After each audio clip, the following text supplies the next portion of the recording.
ఏంటి మీరు చెప్పేది? గణేశుడు మూషికముల చేత పూజలు మరియు సంబరాలకు ఒప్పుకున్నాడా? సరే, నేను కూడా పూజకు వస్తాను. గురువుగారు, అసలు వినాయక చవితి అంటే ఏంటి? మనం వినాయక చవితి ఎందుకు జరుపుకుంటాము? ఏంటి? సరే, నా గణేశుని చరిత్ర మీతో చెప్పడం, ఆ గణేశుడు నాకు ఇచ్చిన ఒక గొప్ప అదృష్టంగా భావిస్తాను. నీ పుట్టినరోజుని వినాయక చవితిగా జరుపుకుంటాము. సరే, పూజకు సమయం అవుతుంది. మీరు త్వరగా పూజ మండపముకు వెళ్ళండి. అవును, అసలు పూజ ఉన్న సంగతే మర్చిపోయాను. నేను త్వరగా పూజా మండపముకు వెళ్ళాలి.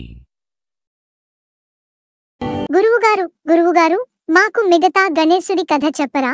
దయచేసి గణేశుడి కథ చెప్పరా? సరే పిల్లలు, మీకోసం గణేశుడి జీవితంలోని ముఖ్య ఘట్టాలను మరియు ఆయన చేసిన యుద్ధాల గురించి చెప్తాను. శ్రద్ధగా వినండి.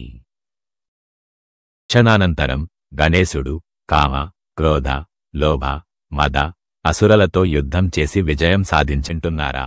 ఈ విధంగా మన స్వామి గణేశుడు ఎన్నో యుద్ధాలు ఒంటరిగా పోరాడి సకల సృష్టికి శాంతిని ప్రసాదించాడు.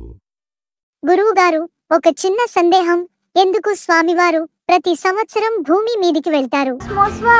Please like, share and subscribe our channel.